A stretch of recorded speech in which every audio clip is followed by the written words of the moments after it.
Double universal crown director mister Sushant Das ভেস্টিজের সোনারপুর অফিসে এসে সেই বিজনেস সেমিনারে কি বললেন আসুন আমরা সকলে তা শুনি। আমি কমল অধিকারী সেই বিজনেস সেমিনারে উপস্থিত থেকে মিস্টার সুশান্ত দাসের বক্তব্য তুলে ধরলাম। দেখুন উনি কিভাবে ওনার স্বপ্ন পূরণ করেছেন এবং আগামী দিনে কি করতে চলেছেন। Good morning. Good morning. Are you excited? Yes.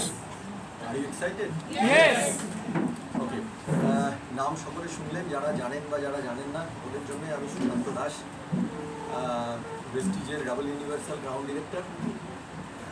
আমি এবং আপনারা সকলে নিশ্চয়ই আপনারা সকলে ব্যাফে আসছেন তো?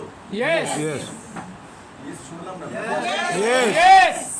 শুধুমাত্র এই কারণের জন্য ভেস্টিজ বিজনেসটা করা যায়, শুধুমাত্র এই কারণের জন্য। টাকা তো বহু লোক রোজগার করে, সারা পৃথিবীতেই রোজগার করে, হ্যাঁ। শুধুমাত্র যখন এই আমাদের এই যেখানে হচ্ছে ব্যাপ, সেখানে গেট দিয়ে ঢুকে এত বড় হোর্ডিং, রাইট, বিইউসিবি এত বড় হোর্ডিং, ঢুকেই প্রথমেই বাঁদিকে একটা দুটো তিনটে ফটোর মধ্যে যখন আমার ফটোটা দেখতে পাবেন, আর যদি এটাকেই আপনি স্বপ্ন করে নেন যে শুধুমাত্র যে এইরকম হাজার হাজার লোক তাদের সামনে এই যে সুশান্ত দাস বিইউসিবি ফটো রেখে দেওয়া হয়েছে, এই সম্মানটা কেউ দেয়নি, পৃথিবীতে আর কেউ দেয়নি ভেস্টিজ ছাড়া। শুধুমাত্র এই কারণে ভেস্টিজ বিজনেস, শুধুমাত্র এই ড্রিমটা নিয়ে ভেস্টিজ বিজনেস করা যায়। আমি 2016 সালে ভেস্টিজ জয়েন করেছি। একেবারে জুলফিকারদা যেরকম বললেন, আমিও একটি ইঞ্জিনিয়ারিং কলেজের প্রিন্সিপাল, সেই কলেজ থেকে এখন দৌড়ে দৌড়ে এলাম আর কি। আমার কলেজটা ক্যানিংয়ের কাছাকাছি, একটি পলিটেকনিক কলেজের প্রিন্সিপাল আমি। তার সাথে সাথে অত্যন্ত নিষ্ঠার সহকারে ভেস্টিজ করি, কিন্তু একেবারে নিষ্ঠার সহকারে ভেস্টিজ করার কথা ছিল না। তার কারণ হচ্ছে যথারীতি ওই যে একটা লেজ গজায়, যত একটু বেশি পড়াশুনো করবেন তত বেশি লেজ গজায় আর কি। আমি সব জানি আর কেউ কিছু জানে না পৃথিবীতে। তো আমার আপলাইন মিস্টার পার্থপ্রতিম দে, ওর জন্য একটু জোরে হাততালি দেবেন। ও আমার ছোটোবেলার বন্ধু, আমার থেকে 2 বছরের ছোটো। আপনার বন্ধু একটা বয়সের পরে তো আর ছোটো বড় থাকে না। অ্যাকচুয়ালি আমার বোনের বন্ধু, একই পাড়ায় থাকি। ও আমাকে ভেস্টিজটা দেখানোর জন্য 2013 সাল থেকে চেষ্টা করেছে, 13তে 14তে 15তে 16তে। এবং একসময় এরকম হয়েছে যে মানে ও আমাকে বিজনেসটা প্রত্যেক 3 মাস 4 মাস 5 মাস পরপরই বলতো, একবার দেখতে মানে বসলে হতো, একবার বসে দেখ। আমি ওকে দেখে পালিয়ে বেড়াতাম। লাস্টের দিকে বন্ধুত্ব এমন জায়গায় গেছিলো যে ও যদি ওই দূরে ওইখানে দাঁড়িয়ে থাকে, আমি ওই ঘুরে ঘুরে ঘুরে ঘুরে বাড়ি আসবো, ওর গলি দিয়ে আশাই ছেড়ে দিয়েছি, রাইট। 2016 সালে সেই পার্থই আমাকে ভেস্টিজ বিজনেসটা দেখায় এবং আমি জয়েন করি। বিকজ যখন আমি বিজনেসটা, তার আগে 3 বছর দেখি, যখন আমি বিজনেসটা দেখেছি তখন মনে হয়েছে যে এইরকম একটা বিজনেস, এইরকম একটা পোটেনশিয়াল অপরচুনিটি না জয়েন করার কোনো কারণ নেই, তাই জয়েন করি। মিস্টার রতন টাটার একটা ভীষণ ইন্টারেস্টিং উক্তি আমি ওটাকে নিয়ে চলি। ওনাকে একবার জিজ্ঞেস করা হয়েছিল যে মিস্টার টাটা, আপনি তো এত সাকসেসফুল, হাজার লক্ষ কোটি টাকার মালিক, আপনার আমাদেরকে শেখান একটা এরকম মিটিংয়ে যে আমাদেরকে বলুন how to take a right decision, how shall I take a right decision. একটা আমি রাইট ডিসিশন নিতে চাই, কী করে নেব? মিস্টার টাটা 1-2 সেকেন্ড ওয়েট করে বলেছিলেন যে আমি জানি, I never took A right decision. সবাই অবাক হয়ে গেছে, সে আবার কি, রতন টাটা রাইট ডিসিশন নেয়নি? বলছে না, আমি আমার জীবনে রাইট ডিসিশন নিয়েছি বলে আমার মনে হয় না। আমি জীবনে একটা কাজ করেছি, I took a decision and make it right. আমি আমার জীবনে ডিসিশন নিয়েছি অনেক, বাট যেই ডিসিশন নিলাম, আমি ডিসিশন নেওয়ার আগে 10 বার 15 বার 20 বার ভেবেছি, কিন্তু যেই ডিসিশনটা নিয়েছি সেটা ভুল ডিসিশন হতে পারে, মানুষ ভুল ঠিক সবই করে, but the moment I took a decision, আমি আমার বাকি সারাটা জীবন দিয়ে দেবো to make that decision right. বন্ধু 2013 সাল থেকে 16 সাল অবধি, 16 সালের মাঝামাঝি অবধি ভেস্টিজ বিজনেস দেখিনি আমি। যখন দেখেছি, আমি আমার লাইফে আজ অবধি যেটার পেছনে পড়েছি, যেটা ধরে ফেলেছি, একটা ধরবো না ঠিক আছে, যেটা ধরে ফেলেছি, জীবনে ছোড়নে কা নেই হ্যাঁ, ছাড়বো না, করে যাব, কম করি বেশি করি। আমি না প্রচণ্ড ফাঁকিবাজ, এখানে অনেকে আছেন তার থেকে আমি প্রচণ্ড, তাদের থেকে অনেক, সকলের থেকে নয় কিন্তু অনেকের থেকে বেশি ফাঁকিবাজ। কিন্তু পারসিভিয়ারেন্স, লেগে থাকা, ধৈর্য, করে যাব, ছোড়নে কা নেই হ্যাঁ। এই ছোড়নে কা নেই হ্যাঁ ফল হচ্ছে সিম্পল তো কাজ, 6টা লাইন তৈরি করতে হবে না, 6 জনকে জয়েন করাতে হবে না, 6টা লাইন তৈরি করতে হবে। একজন তার নিচে, একজন যেই জয়েন করলো তার সাথে কাজ করবো একটা তার নিচে লোক পাওয়ার জন্য, সেই যেই জয়েন করলো তার নিচে কাজ করবো একজন, যতক্ষণ না আমি একজন এমন লোক পাচ্ছি যে লোকটা আমি না বললেও মিটিংয়ে যায়। সিম্পলভাবে আমি কাজ করি, আর কিছু নয়। আমি একটা লাইনে এমন একজনকে খোঁজার চেষ্টা করি যে আমি না বললেও মিটিংয়ে যায়, আমি এসে দেখি সে এসে গেছে। এইরকম 6টা লাইন তৈরি করতে হবে, এইটুকু তো কাজ। এইটুকু কাজ করতে করতে 2016 সাল থেকে আজ অবধি কোনো কন্ট্যাক্টস আমার নেই। এখানে যে কজন আছেন আমার টিমের 3-4 জন ক্রাউন ডিরেক্টর আছেন, কোনো কন্ট্যাক্টস আমার নেই, তাদের কাউকে আমি জয়েন করাইনি। আমি যে কজনকে ফ্রন্ট লাইনে জয়েন করেছি, জয়েন করিয়েছি, কেউ নেই, অলমোস্ট কেউ নেই। কিন্তু এই যে যাকে জয়েন করিয়েছি সে এক্সাইটেড থাকতে থাকতে আমরা জয়েন করিয়ে হয়তো ভুলে যাই, ও 100 পিবি করবে, পিবি করলো না কেন, চলো বিজনেস প্ল্যান দেখাই। রাইট, করতে করতে যে কজন এখানে আমাদের আছেন, গ্রাউন্ড ডিরেক্টর, ডায়মন্ড ডিরেক্টর আমার টিমের, তাদের কাউকে, তারা আমার ডিপ কাছে গেছে, আমার কটা লাইন থেকে কটা আছে, আমি চেষ্টা করি 6টা লাইন থেকে 6 জন আমার টিমের ডিপে আছে কিনা একটা মিটিংয়ে থাকবে। মিটিং টু এই বিজনেসে আর কিছু নেই, শুধু মিটিং টু একটা মিটিং থেকে দ্বিতীয় মিটিং থেকে তৃতীয় মিটিং, তৃতীয় থেকে চতুর্থ মিটিং। সিম্পল। আমার কেন কাজ করতে হবে? কাজ তো উনি করে দিচ্ছেন, আমি কেন আবার আলাদা আলাদা লোকের বাড়ি বাড়ি গিয়ে কাজ করবো? আমি যে মিটিংয়ে এসে শিখবো, তুমি এসে শিখবো। সিম্পল আমার লাগে। আমি এক্সট্রা কি জানি? আমি ওনার থেকে বেশি কি জানবো? আমি কোম্পানি ভেস্টিজের থেকে বেশি কি জানবো? সুতরাং আমিও যে মিটিংয়ে যাচ্ছি, আমি শিখতে, তুমি আসো। সিম্পল। একটা প্ল্যাটফর্ম, একটা আমব্রেলা, এভাবে আমি কাজ করি। করতে করতে কি পেয়েছি সেটা বলি। আমার না কোনো কিচ্ছু টানে না, অ্যাট্রাক্ট করে না। হয়তো নেগেটিভ হতে পারে, কিন্তু আমাদের সিদ্ধার্থ সিং, আমাদের গ্রেট আপলাইন স্যারের জন্য একবার হাততালি না দিলে। মাসে কোটি টাকা ইনকাম, কল্পনা করুন, মাসে কোটি টাকা ইনকাম, 1000 টাকার বিজনেসে মাসে কোটি টাকা ইনকাম। তিনি, আপনারা শুনেছেন কিনা, লাস্ট মিটিংয়ে এসে বলেছিলেন যে ও লাখ টাকার ঘড়ি পরে বলে আমাকেও লাখ টাকার ঘড়ি পরতে হবে। উনি অডি কিনেছে বলে আমাকেও অডি কিনতে হবে। এক্সাইটেড, অডি কিনবো না।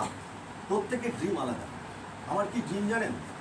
আমাকে কেউ নেগেটিভ মনে করবেন না, আমাকে কেউ আজ অবধি, এই 2016 সাল থেকে আজ অবধি কোনো ফরেন ট্রিপে দেখেন, কেউ না, কোনো ছবিতে নেই।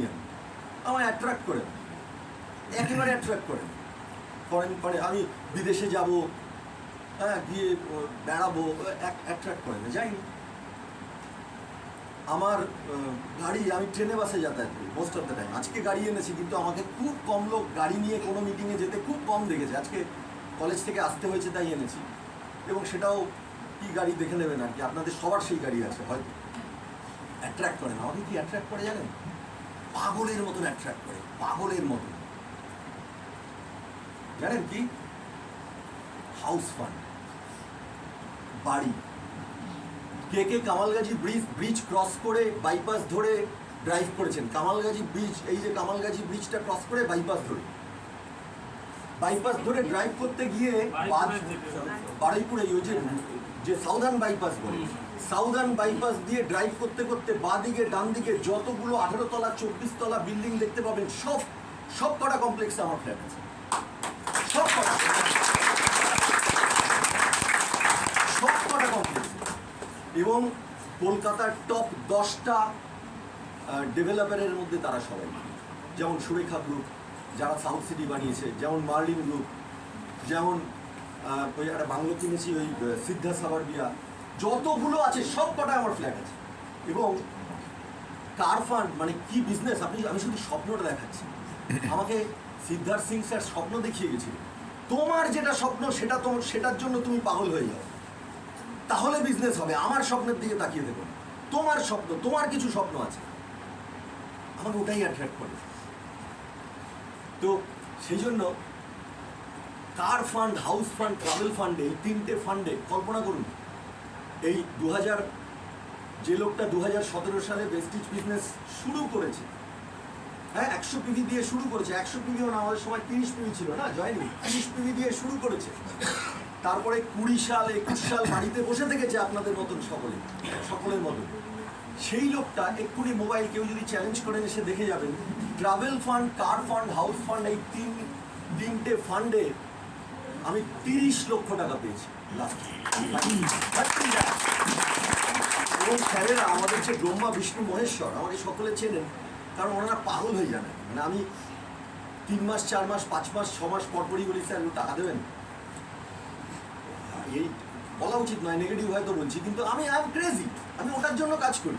স্যার টাকা দেবেন, আমার ট্রাভেল ফান্ডে যা আছে, স্যার কার ফান্ডে টাকা আছে। আবার তুমি হয়তো বলাই আছে এ সুশান্ত টাকা চাইলে একটু ডিলে করবে, আমার কাছে মেল করুক, এরকম, মানে আমি জানি না, পাগল হয়ে যান, আবার কেন। কিন্তু ওনারা সকলে জানেন যে এই লোকটা শুধুমাত্র হাউস ফান্ডের জন্য, শুধু আমার টার্গেট হচ্ছে 1 কোটি টাকার এক একটা ফ্ল্যাট, এরকম 100টা ফ্ল্যাট কলকাতায় আমার থাকবে, 100 ফ্ল্যাট। আমি আপনাদের বলছি, শুনবেন, তা এই উনি জানেন, স্যার জানেন, সবচেয়ে বেশি নেগেটিভিটি যদি লাস্ট 4-5 বছরে কারোর সাথে হতে থাকে, সেটা আমি।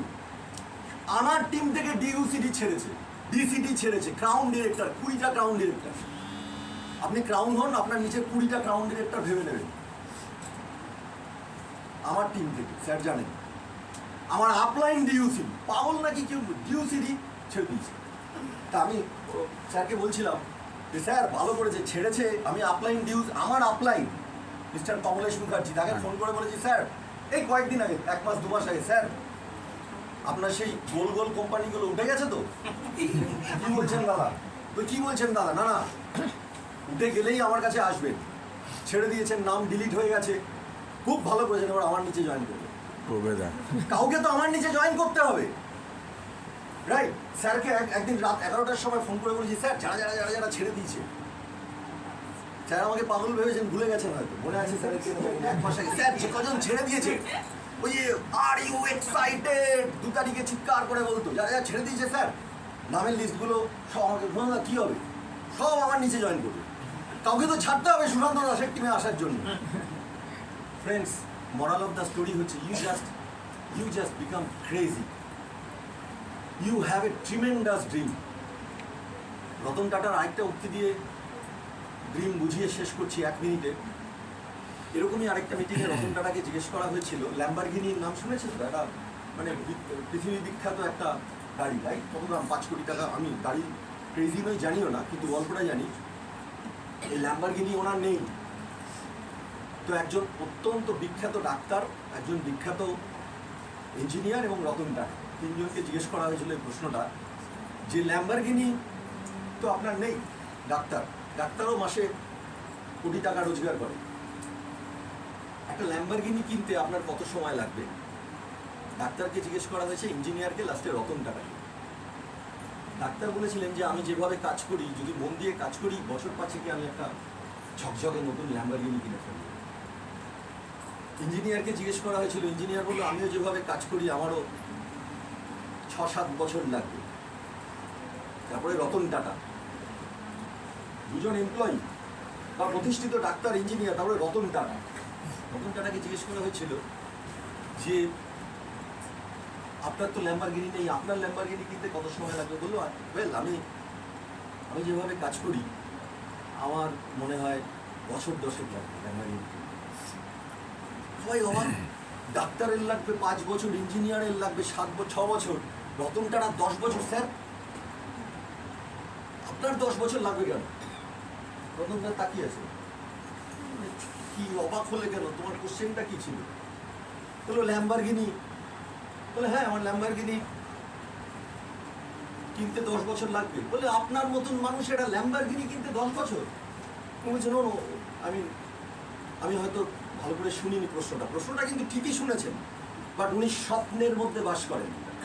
বলছে আমি অ্যাকচুয়ালি ভাবছিলাম ল্যাম্বরগিনি কোম্পানিটাকে কিনতে আমার পছন্দ। সেই জন্য I never think about purchasing one Lamborghini. I think about purchasing the company Lamborghini. Dream এরকম হওয়া উচিত। আমি স্বপ্নের মধ্যে বেঁচে থাকি, যা হয় দেখা যাবে। আর আমি আমার এখানে সোনারপুরের টিমের আছেন আমাদের অমিত ব্যানার্জি আছেন নাকি, ওনাকে বলেছি যেইখানে একবার ধরবেন ঠিক করবেন, এখানে আমি মিটিং শুরু করেছি, করবেন না ঠিক আছে, যেখানে মিটিং শুরু করবেন ঠিক করেছি, প্রতি মাসে মিটিং করতে হবে, সেইখানে যা হয়ে যাক আগামী 10 বছর ছোড়নে কানে সেই জায়গায় করার আগে, মিটিং শুরু করার আগে ভাবুন করবেন কি করবেন না। যেখানে সেটা যে প্রান্তে হোক ভারতবর্ষের, যদি মনে করেন একবার শুরু করেছেন 10 বছর প্রতি মাসে মিটিং করতে হবে, তারপরে দেখবেন সেখান থেকে কি হয়, লক্ষ লক্ষ কোটি কোটি পিভি আসবে। Thank you very much, thanks to all of you. আর এই ভিডিও যদি আপনার ভালো লাগে তাহলে অনেক অনেক শেয়ার করুন। আর আপনি যদি নতুন হন তাহলে অবশ্যই সাবস্ক্রাইব করে রাখুন। যখনই নতুন ভিডিও আমি আপলোড করব আপনার কাছে সবার আগে পৌঁছে যাবে। Thank you very much, wish you wealth, ভালো থাকবেন।